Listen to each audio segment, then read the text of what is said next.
como e por que surgiu a Igreja Adventista. Quem que fazia parte desse movimento, desse começo? Como ela surgiu? Por quê? De onde? Quem estava lá? Bem, essa pergunta aqui é uma pergunta bastante ampla que a gente podia gastar a noite quase falando sobre ela. Mas em pouquinhas palavras, eu diria que a Igreja Adventista do Sétimo Dia surgiu em meados do século XIX como uma das expressões ou parte do grande movimento mundial de interesse nas profecias bíblicas. E o que gerou esse interesse? É lógico, ao longo dos séculos, sempre, pessoas se interessavam em estudar as profecias bíblicas, porque é um dos elementos mais difíceis de se compreender. Por causa da complexidade, por exemplo, o livro do Apocalipse, o livro de Daniel. Mas dois eventos eu gostaria de pontuar como marcando um interesse especial. O primeiro deles foi o famoso terremoto de Lisboa. E terremoto de Lisboa, alguns historiadores dizem que nenhum evento na história da Europa, na era cristã, gerou um impacto tão grande como o terremoto de Lisboa desde a queda do Império Romano. Ele teve um impacto não só religioso, filosófico, econômico, até Voltaire escreveu sobre ele, e assim por diante. E esse terremoto ocorreu no dia de Todos os Santos, dia 1º de novembro, um sábado, dia 1º de novembro de 1755, quando os fiéis estavam assistindo à primeira missa. E então veio a pergunta, mas como pode? No dia de Todos os Santos, ocorre esse terremoto e as pessoas que estavam nas igrejas sofrem as consequências, e você sabe que além do terremoto houve o incêndio de Lisboa, que era chamada a Rainha dos Mares, porque ali, quando as navegações vinham do continente europeu para ir para a África ou algum outro lugar, para o sul, o último ponto era Lisboa. E também, depois veio o tsunami, embora não se conhecesse o termo então. Então, isso gerou um interesse religioso também. Como pode? E em Portugal as pessoas criam que a Igreja Católica dava segurança e tudo, e os santos, e no dia de Todos os Santos isso ocorre. Então alguns pensaram, isso tem que ter um interesse religioso. Mas talvez nenhum outro evento teve tamanha importância como o aprisionamento do Papa Pio VI no dia 15 de fevereiro de 1798. Aí muitos, principalmente protestantes, eles buscaram a Bíblia dizendo, mas como pode, se esse é o vigário, representante de Deus, filho de Deus, e Deus permite que ele seja preso pelos exércitos franceses liderado pelo general Berthier? Isso tem que ter um significado bíblico.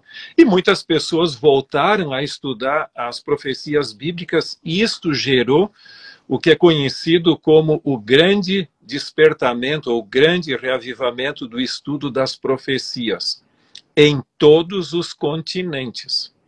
Na América do Sul, por exemplo, tinha o padre católico Lacunza, que escreveu sobre isso, escreveu uma obra intitulada A Vinda do Messias em Glória e Majestade. Na Inglaterra, crianças na Suécia, em todos os continentes, criam que o mundo estava chegando ao fim e que Jesus voltaria logo.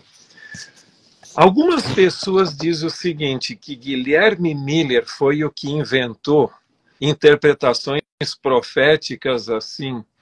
Essa é uma inverdade.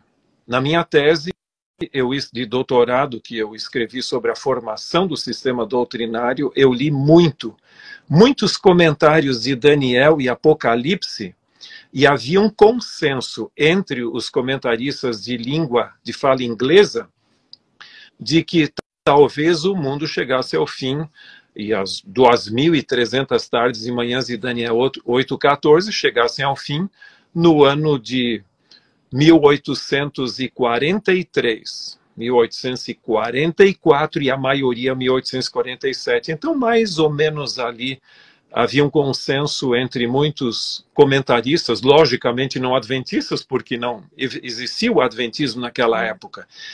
Por sua vez, Guilherme Miller e seus seguidores, que foi um movimento bastante significativo aqui nos Estados Unidos, eles criam que o fim desse período profético representava a segunda vinda e que Jesus voltaria no ano religioso judaico de 1843.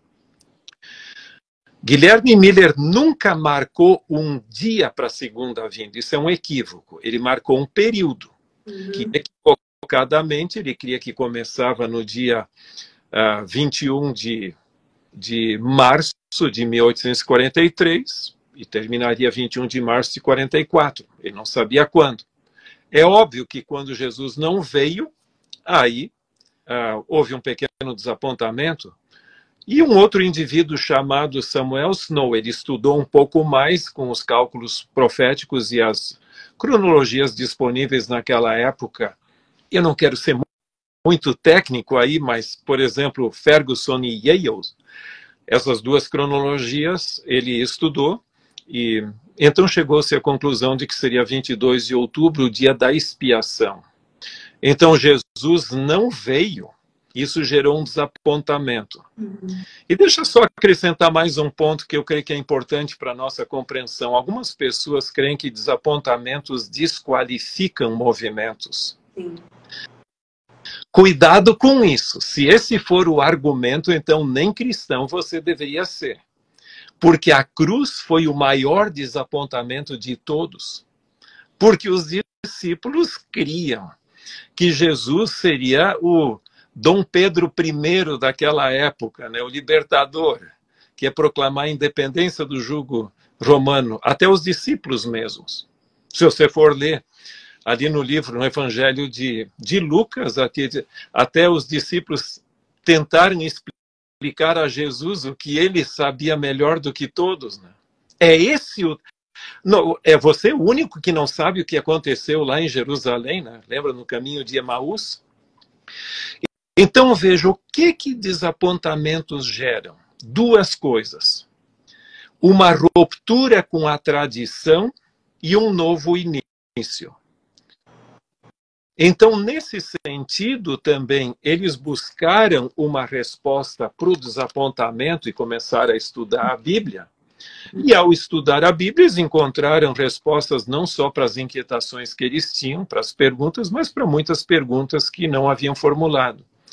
Então, o adventismo, resumindo em sua essência, como eu entendo, é um movimento essencialmente de restauração da verdade bíblica, que se perdeu ao longo dos séculos. Então, você pode chamar o adventismo de um movimento restauracionista, que pressupõe-se que o cristianismo pós-apostólico perdeu de vista algumas verdades e que precisam ser restauradas no tempo do fim. Então, em poucas palavras, uma visão adventista do adventismo. Então, a Igreja Adventista não existia em 1844, quando esse grupo que estavam estudando a Bíblia, liderados por Guilherme Miller, que era metodista, certo? Não, Guilherme Miller era batista. Ellen White era metodista, né? É um equívoco dizer que ele era um pastor. Guilherme Miller nunca foi ordenado como pastor. Ele era um pregador leigo. Ele teve o apoio dos líderes religiosos daquela época. Ele recebeu uma autorização, ou uma credencial, uma autorização de 17 líderes religiosos de diferentes denominações, autorizando ele a pregar, mas ele não era pastor. Ele era um autodidata. Desculpa interromper, eu estava vendo o filme ontem. Como chama aquele filme? Como tudo começou. Começou, e mostra exatamente que ele não era um pregador, né? Ele leu e, enfim, não é nem essa ideia, mas ele estudou sobre isso e tiveram pessoas que o acompanharam e enfim, creram ali no que ele estava estudando, mas não mostra que ele era realmente um pastor. Na verdade, mostra até que ele não era mesmo, que as pessoas queriam intitular, chamavam ele, mas ele não era, ele não participava. Ele era, em realidade, ele nasceu num lar batista, mas o que acontece é que ele se vinculou às sociedades literárias da época. E então ele lia muito, ele era um assíduo leitor. E ele acabou aderindo à ideia do deísmo. O deísmo crê que Deus criou o mundo, mas que ele não se relaciona mais com o mundo. Que é como aquele relojoeiro, deu corda no antigo relógio e deixou ele funcionar. Então, ele não cria. E a mãe dele, que era uma fiel cristã, se preocupava muito com ele. E aí a história vai até que ele teve uma experiência de conversão. E aí os colegas, os amigos dele disseram, mas como? Você que dizia que a Bíblia era toda cheia de contradições e agora você diz que a Bíblia é harmônica? E ele disse, olha, se vocês me derem tempo, eu vou estudar a Bíblia e vou tentar harmonizá-la para vocês. E aí ele começou de Gênesis ao Apocalipse lendo, e obviamente o interesse dele não era nas profecias, mas o elemento profético é o mais complicado.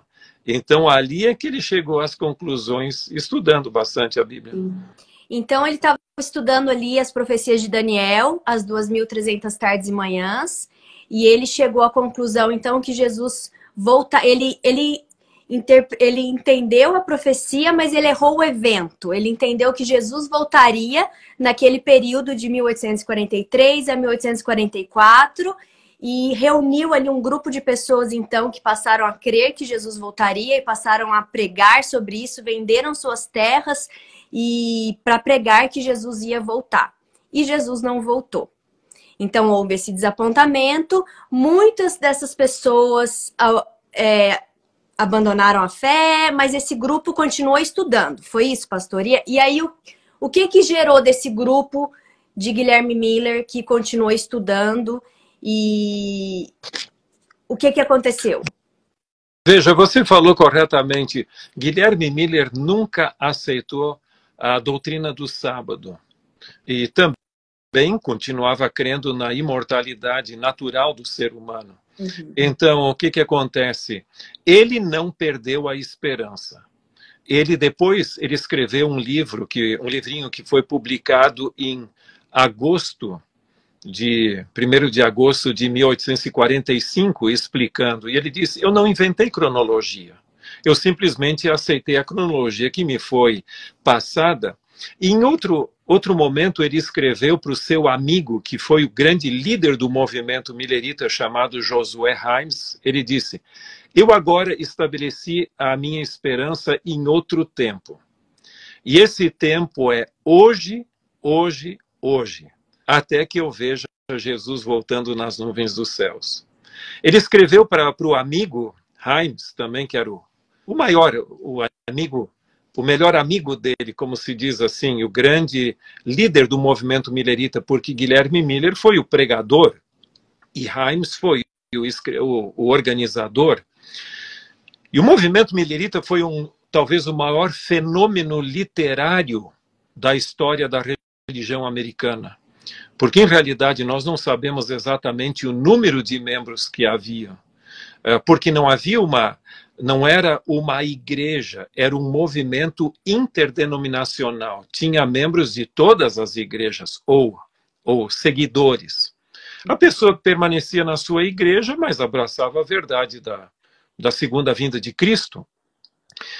Então, ele até depois do desapontamento, ele escreveu para o seu amigo José Himes, dizendo assim, eu temo que essa carta você nunca receba e que Jesus venha antes de você a receber. Assim, ela não chegue ao seu destino. Então, ele nunca perdeu, ele não estabeleceu uma data, mas manteve a esperança. Ele faleceu em 1849 e, lógico, teve muita oposição, mas ele foi uma pessoa muito sincera ali.